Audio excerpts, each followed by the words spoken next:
अस्सलाम वालेकुम हमारे स्टूडेंट्स। मैं आज 8th क्लास का lecture formation of erstwhile Jammu and Kashmir state and Dogra rule और डोगरा रूलर्स। आप सबको ये जानना ज़रूरी है कि स्कूल ने डिसाइड किया है कि 8th क्लास को बोर्ड्स के लिए प्रिपेयर कराना है और बोर्ड्स के लिए प्रिपेयर करने के लिए उन्हें T2 पढ़ाना ज़रूरी है। और स्कूल ने यही डिसाइड किया है कि हमें 8th को T2 के लेक्चरर्स पढ़ाने हैं और उनको मटेरियल प्रोवाइड करना है। तो 8th क्लास का जो T2 का सिलेबस है हिस्ट्री में तीन चैप्टर्स है।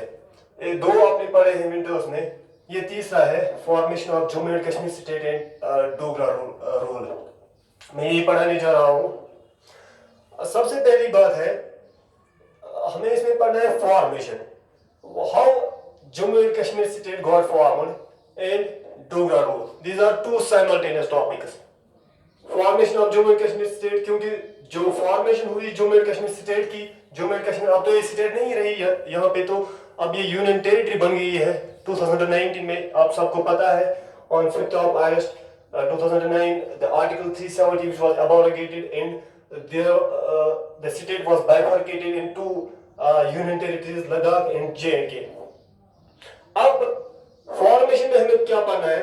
फॉर्मेशन में हमें जरूरी है कि कौन सा बंदा था जिसने जम्मू एंड कश्मीर स्टेट की फॉर्मेशन या एस्टेब्लिश की, फॉर्म किसने किया। इसमें हमें याद रखना है कि जम्मू एंड कश्मीर स्टेट जो थी, जम्मू एंड कश्मीर, खासकर कश्मीर की बात यहाँ पे है, कश्मीर हमेशा से अगर हम देखेंगे ये इंडिपेंडेंट टेरिटरी थी, इंडिपेंडेंट लैंड थी। यहाँ पे अलग रूलर्स हुआ करते थे, यहाँ पे अलग राजाज हुआ करते थे, या अगर हम ब्रिटिशर्स के टाइम पे देखेंगे तो यहाँ पे महाराजा गुलाब सिंह उसकी डायनास्टी रूल कर रही थी। अब फॉर्मेशन में क्या है? फॉर्मेशन में ये सबसे पहले हमें पढ़ना है कि किस तरह से तीन रीजन्स है। एक तो है जम्मू, दूसरा है कश्मीर और तीसरा है लद्दाख। किस तरह से ये तीन, अगर ये अलग अलग एरियाज थे, इन तीन एरियाज को कैसे एक बनाया गया, इनको कैसे यूनाइट किया गया। सबसे पहले अगर हम देखेंगे तो हमें गुलाब सिंह का नाम आता है। गुलाब सिंह कौन था? Gulab Singh, he was a Dogra, first Dogra ruler of Dogra dynasty। इसकी पैदाइश जो है वो हुई है 1792 में। इसके बाप का नाम था मियां किशोर। आप बुक से देख सकते हो, ये बुक पे है, बुक से ही मैं पढ़ा रहा हूं। 1792 में इसकी पैदाइश हुई। इसके बाप का नाम था मियां किशोर। ये एक पहले इसकी जागीर हुआ करती थी। इसको सांबा जो डिस्ट्रिक्ट सांबा है आज, वहां पे इसकी जागीर थी एक जगह। जागीर किसको बोलते हैं? जागीर किसी बंदे को दी जाती थी in live of his service. जो वो कोई सर्विस पे करता था, कोई सर्विस देता था, उसके बदले में उसको कोई लैंड का टुकड़ा दिया जाता था जिसको बोला जाता था जागीर, उसकी जागीर। और उस जागीर में वो कुछ भी कर सकता था, वहां से रेवेन्यू पैसे कमा सकता था, प्रोडक्शन कर सकता था, पीजेंट्स ला सकता था। इट वाज हिज जागीर एट सांबा। उसके बाद धीरे धीरे इसकी पर्सनालिटी जो थी या इसका जो इन्फ्लुएंस था वो बढ़ गया। कैसे? इसने जागीर तो पहले सांबा में थी, उसके बाद इसको एक और चीज वो है कि इसने आर्मी ज्वाइन की, रंजीत सिंह की आर्मी। पहले तो ये आम सा सिपाही था, लेकिन धीरे धीरे ये एक बड़ा जागीरदार बन गया। और जागीरदार बनते बनते इसने महाराजा रंजीत सिंह जो सिख का रूलर था, उस टाइम सिख का एम्पायर था, सिख एम्पायर का फाउंडर था, उसकी गुलाब सिंह की लॉयल्टी की वजह से गुलाब सिंह को जम्मू का राजा बनाया जाता है। तो फिर पहला हिस्सा जो हम फॉर्मेशन में पढ़ने जा रहे हैं वो है जम्मू। जम्मू कैसे फॉर्मेशन में आ गया? इट वाज गिवन टू महाराजा गुलाब सिंह। इसको राजा बनाया गया जम्मू का। तो पहली जो टेरिटोरियल पार्ट जो है जम्मू एंड कश्मीर स्टेट का, वो जम्मू की सूरत में दिया जाता है महाराजा गुलाब सिंह को। और इस तरह से जम्मू एक एरिया आता है महाराजा गुलाब सिंह के अंदर। दूसरा एरिया है अब कश्मीर। कश्मीर कैसे गुलाब सिंह के पास आ गया? मैंने आपको ऑलरेडी बता दिया कि सिख रूल कर रहे थे। सिख अंपायर पंजाब, उनकी कैपिटल लाहौर से थी। उन्होंने क्या किया, वो बहुत ही ज्यादा ताकतवर थे। और महाराजा रणजीत सिंह, जिसने फाउंड किया था इस सिख रूल को 1819 में, उसकी डेथ के बाद, महाराजा रणजीत सिंह की डेथ के बाद वहां पे पॉलिटिकल डिसेंशन हो गए, वहां पे पॉलिटिकल राइवलरी चल रही थी। और जो पंजाब था, Punjab it was having it is geopolitical strategic location. Britishers नहीं चाहते थे कि यहाँ कोई मतलब डिस्टेबिलिटी रहे, क्योंकि पंजाब साइड से या जम्मू एंड कश्मीर साइड से वहां अफगानिस्तान आ रहा है और अफगानिस्तान साइड से रेशन का थ्रेट था। इसलिए उन्होंने क्या किया, उन्होंने वार किया, फर्स्ट एंग्लो सिख वार। फर्स्ट एंग्लो सिख वार हो गया, फर्स्ट एंग्लो सिख वार। इसमें क्या हुआ, 1846 10 फेब। इसमें क्या हुआ, इसमें ब्रिटिशर्स ने सिख्स को हरा दिया। सिख्स को हराने के बाद उन पे जब भी वार होता है, तब जो हारने वाली कंट्री होती है उनको जीतने वाली कंट्री की ओर या जीतने वाले पावर की ओर इंडिमनिटी देनी पड़ती है, उनको नुकसान देना पड़ता है, जो भी नुकसान हुआ होता है वो भरना पड़ता है। अब यहाँ पे जो सिख रूलर थे या जो सिख एम्पायर थी, वो इस हालत में नहीं थे कि वो खर्चा बर्दाश्त कर सके जो उनको मांगा गया। उनको कितना मांगा गया, उनको मांगा गया 1.5 करोड़, 1.5 करोड़ रुपया। उन्होंने पहले आधा तो दे दिया, लेकिन वो बाकी का हिस्सा पे नहीं कर पाए। उसके बदले में जो वो पे नहीं कर पाए, उसके बदले में उन्होंने क्या किया, उन्होंने बोला कि हम आपको टेरिटरी देंगे। और टेरिटरी का जो फैसला हुआ, बोला कि हम जम्मू एंड कश्मीर, उसमें कश्मीर का पार्ट आ गया। कश्मीर का पार्ट ये दिया गया किनको, ब्रिटिशर्स को। लेकिन ब्रिटिशर्स ये नहीं चाहते थे कि कश्मीर उनके पास रहे, क्योंकि कश्मीर यहाँ पे कोई प्रोडक्टिव वर्क नहीं थी, यहाँ पे कोई मतलब रेवेन्यू खास नहीं आता था, यहाँ पे कुछ ज्यादा पैसे भी नहीं आ रहे थे। यहाँ पे जो अगर वो कंट्रोल करते हैं कश्मीर को खुद, तो उनको यहाँ पे ज्यादा खर्चा ही लगता, जो वो नहीं चाहते थे। वो चाहते थे कि ज्यादा से ज्यादा हमें रेवेन्यू आ जाए, ज्यादा से ज्यादा हमें पैसा आ जाए। और ये 1.5 करोड़ की जो मैंने बात की, ये ट्रीटी ऑफ लाहौर में हो गया। Treaty of Lahore it was concluded between Maharaja Ranjit Singh and English और Britishers.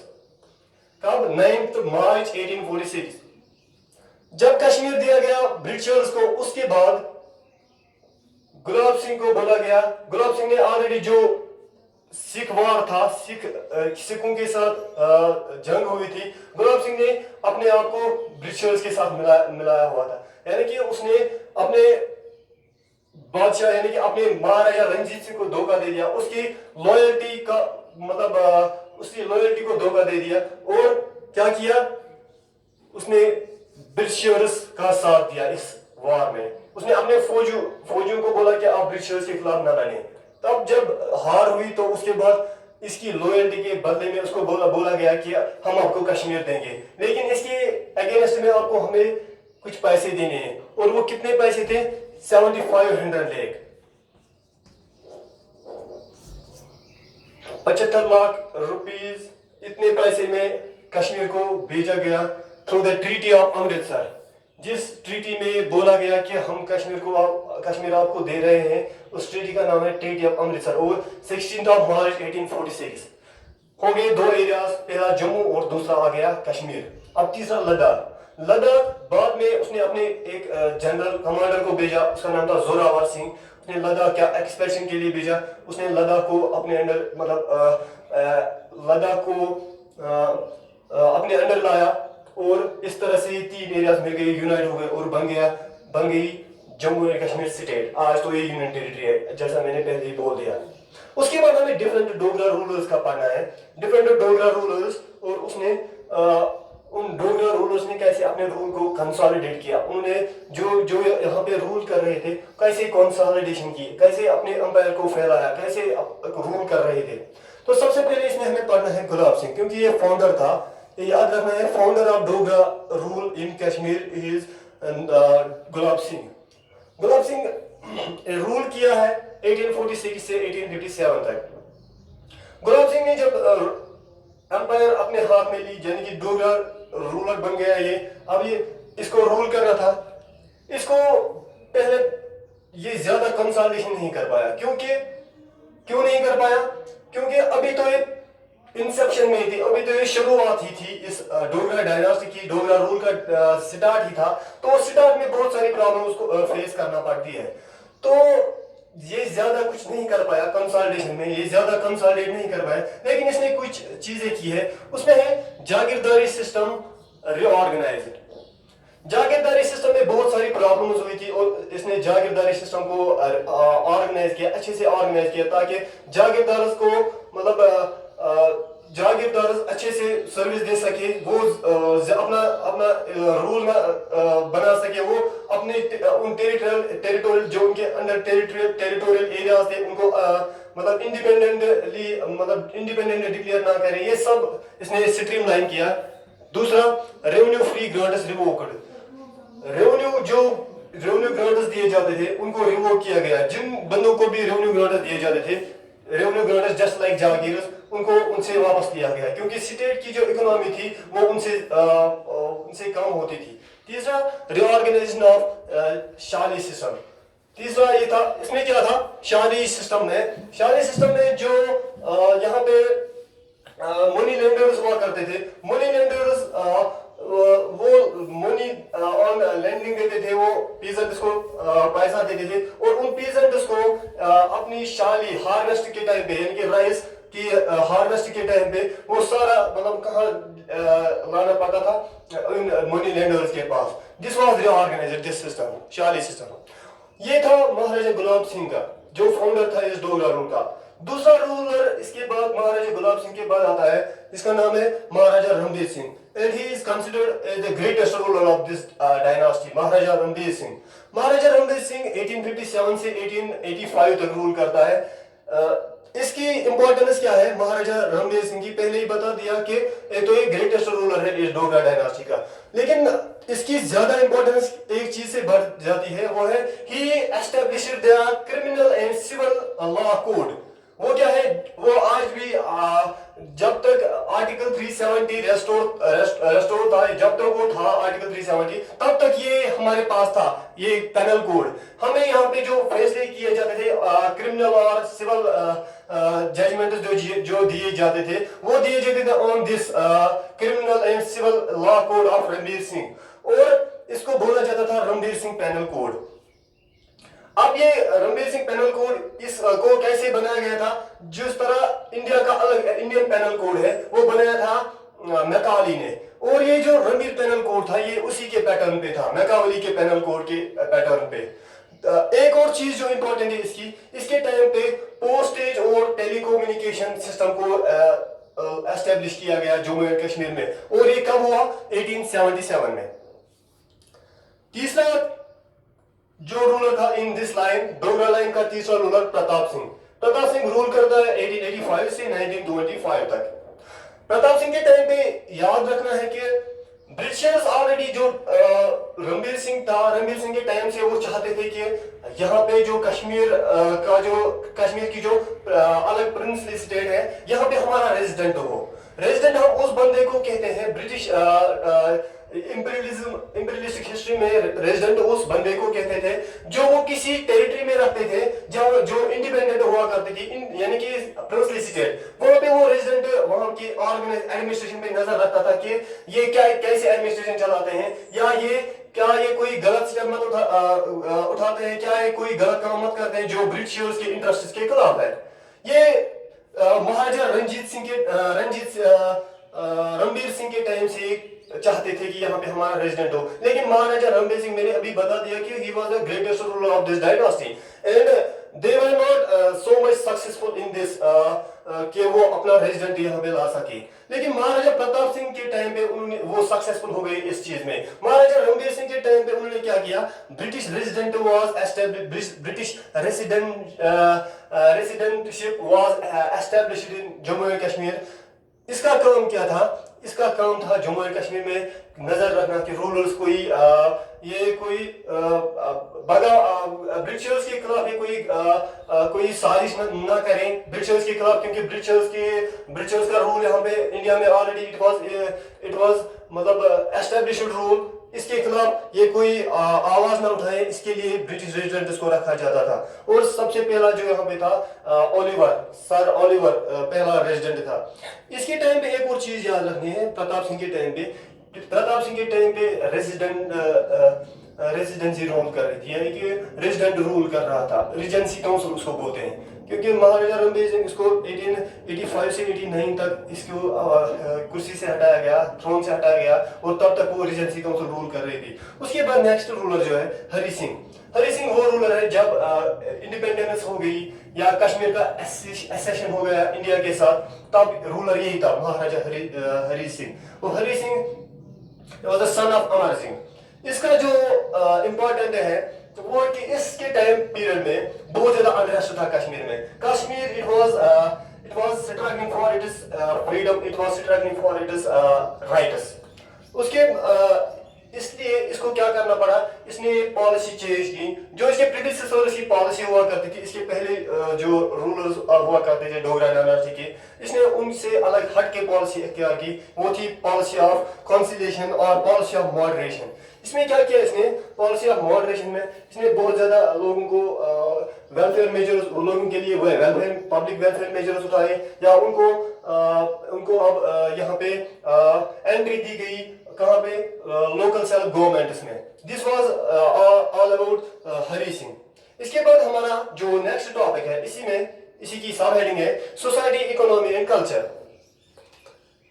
Society, economy and culture, इसमें पहला सब टॉपिक है एजुकेशन फॉर ऑल। क्योंकि जो आज भी तो ज्यादा एजुकेशन नहीं है यहाँ पे, अभी भी बहुत ज्यादा लिटरेसी रेट नहीं है। जब ये महाराजाओं का जमाना था, महाराजाओं का टाइम था, तब और इससे भी ज्यादा मतलब हालत खराब थी। यहाँ पे बहुत ज्यादा इलिटरेसी हुआ करती थी, बहुत ज्यादा इलिटरेसी थी। लोग वो पढ़ने लिखने के मामले में बहुत ज्यादा पीछे थे। तो महाराजा ये जो डोगरा रूलर थे, उन्होंने बहुत सारे स्टेप्स उठाए ताकि लोग लिटरेट हो जाए, लोगों को पढ़ना लिखना आ जाए। और उसमें अगर हम देखेंगे महाराजा रणबीर सिंह ने बहुत ज्यादा कंट्रीब्यूशन किया है टुवर्ड्स एजुकेशन। क्योंकि महाराजा रणबीर सिंह का जो था, ये खुद पर्शियन स्कॉलर था।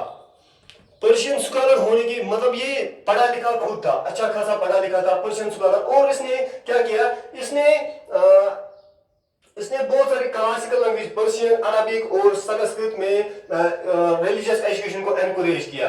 इसने एनकरेज किया religious education in classical languages जो ओल्ड लैंग्वेजेस होती है, अरबिक, पर्शियन, संस्कृत, इसने बहुत ज्यादा कंट्रीब्यूट किया फॉर एजुकेटिंग द पीपल।